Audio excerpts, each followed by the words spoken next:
사사기 14장 1절에서 20절입니다. 삼손이 딥나에 내려서 거기서 블레셋 사람의 딸들 중에서 한 여자를 보고 올라와서 자기 부모에게 말하여 이르되 내가 딥나에서 블레셋 사람의 딸들 중에서 한 여자를 보았사오니 이제 그를 맞이하여 내 아내로 삼게 하소서 하매 그의 부모가 그에게 이르되 내 형제들의 딸들 중에나 내 백성 중에 어찌 여자가 없어서 내가 할례 받지 아니한 블레셋 사람에게 가서 아내를 맞으려 하느냐 하니 삼손이 그의 아버지에게 이르되 내가 그 여자를 좋아하오니 나를 위하여 그 여자를 데려오소서 하니라. 그때 블레셋 사람이 이스라엘을 다스린 까닭에 삼손이 틈을 타서 블레셋 사람을 치려 함이었으나 그의 부모는 이 일이 여호와께로부터 나온 것인 줄은 알지 못하였더라. 삼손이 그의 부모와 함께 딥나에 내려가 딥나의 포도원에 이른즉 젊은 사자가 그를 보고 소리 지르는지라. 여호와 영이 삼손에게 강하게 임하니 그가 손에 아무것도 없이 그 사자를 염소 새끼를 찢는 것 같이 찢었으나 그는 자기가 행한 일을 부모에게 알리지 아니하였더라. 그가 내려가서 그 여자와 말하니 그 여자가 삼손의 눈에 들었더라. 얼마 후에 삼손이 그 여자를 맞이하려고 다시 가다가 돌이켜 그 사자의 죽음을 본즉 사자의 몸에 벌떼와 꿀이 있는지라. 손으로 그 꿀을 떠서 걸어가며 먹고 그의 부모에게 이르러 그들에게 그것을 들여서 먹게 하였으나 그 꿀을 사자의 몸에서 떠왔다고는 알리지 아니하였더라. 삼손의 아버지가 여자에게로 내려가매 삼손이 거기서 잔치를 베풀었으니 청년들은 이렇게 행하는 풍속이 있음이더라. 무리가 삼손을 보고 30명을 데려와서 친구를 삼아 그와 함께 하게 한지라. 삼손이 그들에게 이르되 이제 내가 너희에게 수수께끼를 내리니 잔치하는 이래 동안에 너희가 그것을 풀어내게 말하면 내가 베옷 30벌과 겉옷 30벌을 너희에게 주리라.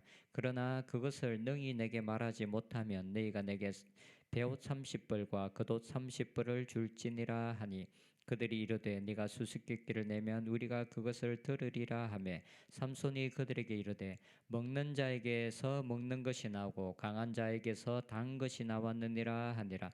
그들이 사흘이 되도록 수수께끼를 풀지 못하였더라. 일곱째 날에 이르러 그들이 삼손의 아내에게 이르되 너는 내 남편을 꾀어 그 수수께끼를 우리에게 알려달라 하라. 그렇지 아니하면 너와 내 아버지의 집을 불사르리라.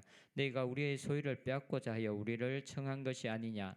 그렇지 아니하냐 하니 삼손의 아내가 그의 앞에서 울며 이르되 당신이 나를 미워할 뿐이요 사랑하지 아니하는도다. 우리 민족에게 수수께끼를 말하고 그 뜻을 내게 알려주지 아니하도다 하는지라. 삼손이 그에게 이르되 보라 내가 그것을 나의 부모에게도 알려주지 아니하였거든 어찌 그대에게 알게 하리요 하였으나 7일 동안 그들이 잔치할 때에 그의 아내가 그 앞에서 울며 그에게 강요함으로 일곱째 날에는 그가 그의 아내에게 수수께끼를 알려주매 그의 아내가 그것을 자기 백성들에게 알려주었더라. 일곱째 날 해 지기 전에 성읍 사람들이 삼손에게 이르되 무엇이 꿀보다 달겠으며 무엇이 사자보다 강하겠느냐 한지라. 삼손이 그들에게 이르되 너희가 내 암송아지로 밭갈지 아니하였더라면 내 수수께끼를 능히 풀지 못하였으리라 하니라. 여호와 영이 삼손에게 갑자기 임하심에 삼손이 아스글론에 내려가서 그곳 사람 30명을 쳐 죽이고 노력하여 수수께끼 푼 자들에게 옷을 심히 노하여 그의 아버지의 집으로 올라갔고 삼손의 아내는 삼손의 친구였던 그의 친구에게 준 바 되었더라. 아멘. 어제의 본문이었던 사사기 13장에서는 삼손의 출생에 대한 이야기들이 나왔습니다. 그리고 이제 본격적으로 삼손과 블레셋 민족과의 이야기들이 그려지고 있습니다. 오늘 본문 14장이 시작되면서 먼저 삼손이 블레셋 땅이었던 딥나로 내려갔다라고 기록하고 있습니다. 1절에 보면 삼손이 딥나로 내려가서 거기서 블레셋 사람의 딸들 중에서 한 여자를 보고, 딥나는 원래 단지파에 할당된 땅이었는데 삼손 당시에는 블레셋에 귀속된 상황이었습니다. 그런데 삼손은 왜 블레셋 땅인 딥나로 내려갔겠습니까? 이것은 아마도 그 정구절을 배경으로 하고 있는 것 같습니다. 방금 읽었던 1절의 정구절은 삼손이 자라매 여호와께서 그에게 복을 주셨고 소라와 에스다올 사이 마하네단에서 여호와의 영이 그를 움직이기 시작하셨더라라고 기록합니다. 삼손의 나이가 어느 정도 되었을 때 이제 블레셋의 압제로부터 이스라엘을 구원하기 위한 하나님의 일하심이 시작되었습니다. 그리고 오늘 1절에 삼손이 딥나로 내려갑니다. 아마 삼손이 블레셋 땅이었던 딥나로 내려간 이유는 블레셋으로부터 이스라엘을 구원하기 원하는 그의 부르심과 관련이 있었을 것입니다. 삼손은 자라면서부터 그의 부모님으로부터 그의 출생 때 있었던 이야기, 그리고 하나님의 사자로부터 들었던 그의 부르심에 대한 많은 말들을 계속해서 들었을 것입니다. 그는 태어나면서부터 나시린으로 부르심을 받았고 그의 사명은 이스라엘의 사사가 되어서 이스라엘 백성들을 블레셋으로부터 구원하는 것이라는 것입니다. 그러다 어느 정도 나이가 들었을 때 삼손의 마음에는 자신의 부모님으로부터 계속적으로 들어왔던 그의 부르심이 이제 삼손 그 개인의 부르심이 되는 시점이 있었을 것입니다. 이제 그의 부르심은 부모님으로부터 들은 것이 아니라 이제 그의 마음속에서 하나님께서 그의 마음에 심으시는 부르심이 되었던 그 시점이 있었을 것입니다. 아마도 이때가 하나님의 영이 삼손을 움직이기 시작한 때가 아닐까라는 생각할 수도 있을 것 같습니다. 그리고 그가 딥나로 내려간 것은 아마도 그 당시 블레셋의 상황을 보기 위해서이든지 아니면 어쨌든 그의 부르심과 관련되어졌을 수 있을 것 같습니다. 왜냐하면 1절 그 중9절이 하나님의 영이 그를 움직였다라는 것을 말하고 있기 때문입니다. 그런데 삼손은 그곳에서 한 여자를 보게 되었습니다. 그리고 그는 그 여자를 좋아하게 되었습니다. 삼손이 자신의 부모님에게 내가 그 여자를 좋아하오니 나를 위하여 그 여자를 데려오소서라고 말합니다. 그런데 여기서 이것을 히브리 원문으로 보면 나의 눈에 그 여자가 좋기 때문이다라고 말하고 있습니다. 삼손이 처음 시작할 때는 하나님의 눈으로 모든 것을 보았습니다. 하나님의 눈으로 자신의 민족을 보았고 하나님의 눈으로 자신의 부르심을 보고 있었습니다. 그런데 지금 삼손은 자신의 눈에 보이는 것을 보기 시작합니다. 자신의 눈에 보기 좋은 것을 선택하고 있습니다. 자신의 부르심을 잊고 자신의 눈에 좋은 것을 선택합니다.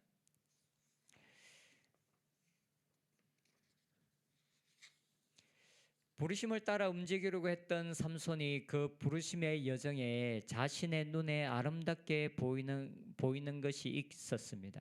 그리고 이제 그는 자신의 부르심은 뒷전으로 여기고 자신의 눈에 보기에 좋은 것을 선택하는 삶을 선택합니다.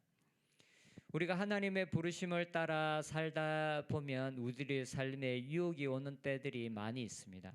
그런데 그 유혹에 넘어가면 우리는 당연히 우리의 부르심을 잊어버릴 수밖에 없고 부르심과는 상관없는 삶을 선택하면서 살 수밖에 없습니다.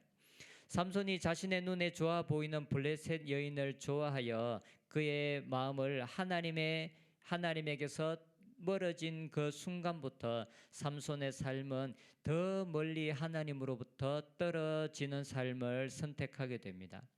삼손은 나시린으로 태어났습니다. 그래서 그에게는 세 가지 것이 금지되었습니다.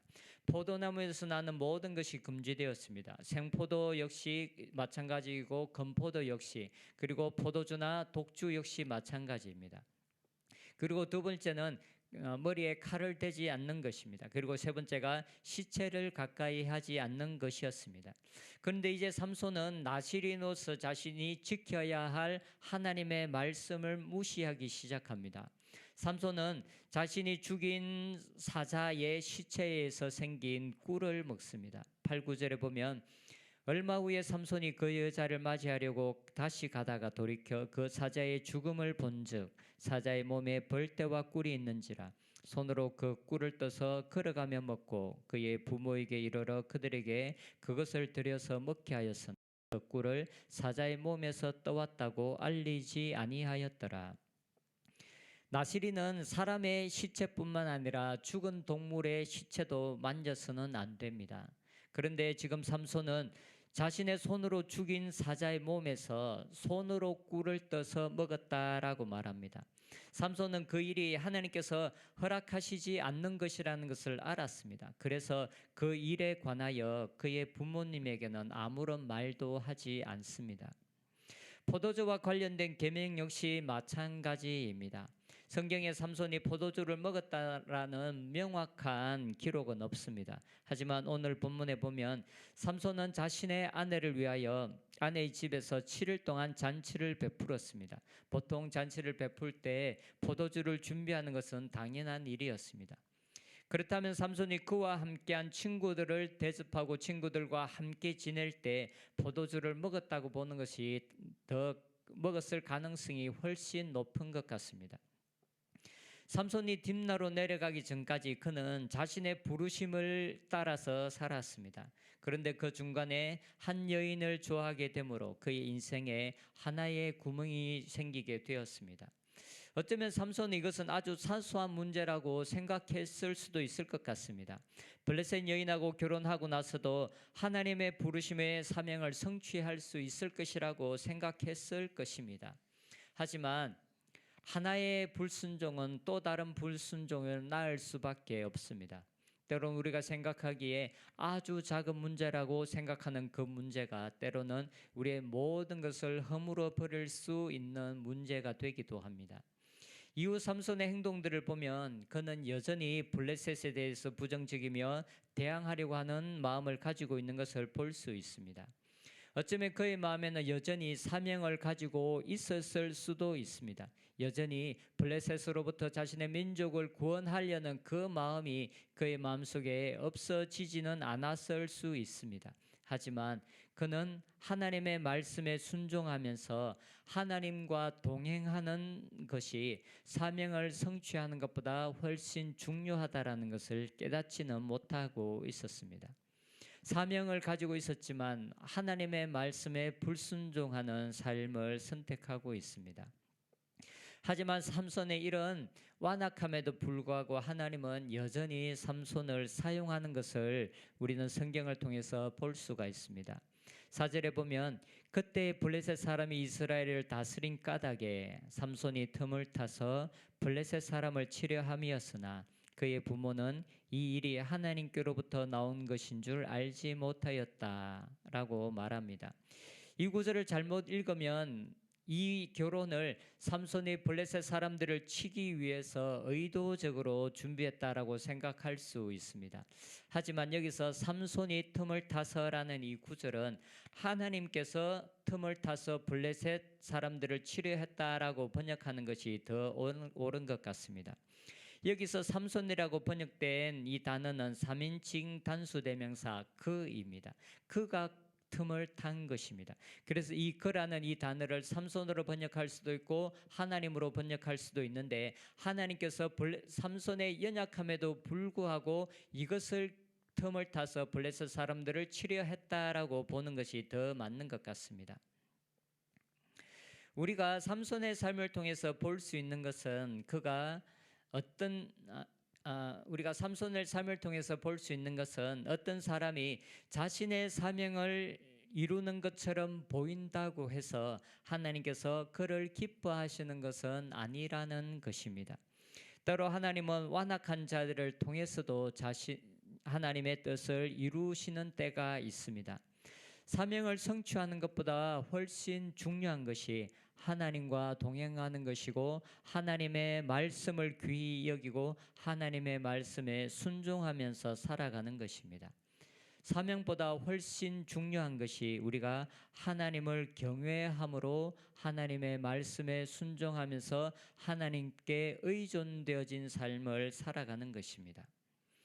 어떤 일을 성취하기 위해서 살아가는 저희들이 아니라 하나님께서 함께 하시는 삶, 하나님께서 우리와 동행하시는 그 삶을 귀히 여기며 그 삶을 선택하면서 살아가는 저희들이 되었으면 좋겠습니다. 기도하겠습니다. 하나님, 때로는 우리가 가는 길에서 하나님을 섬기며 가는 이 길에서 우리의 유혹, 하나님 세상의 유혹을 따라 살기도 하고 우리의 눈에 좋은 것을 선택하며 살아가기도 합니다. 하나님 그 순간마다 우리가 돌이키게 하여 주시옵소서. 그때마다 하나님 우리가 하나님의 말씀에 순종하는 것이 얼마나 중요하며 우리가 하나님과 동행하는 삶이 얼마나 중요한지를 깨달을 수 있도록 은혜를 내려 주시옵소서.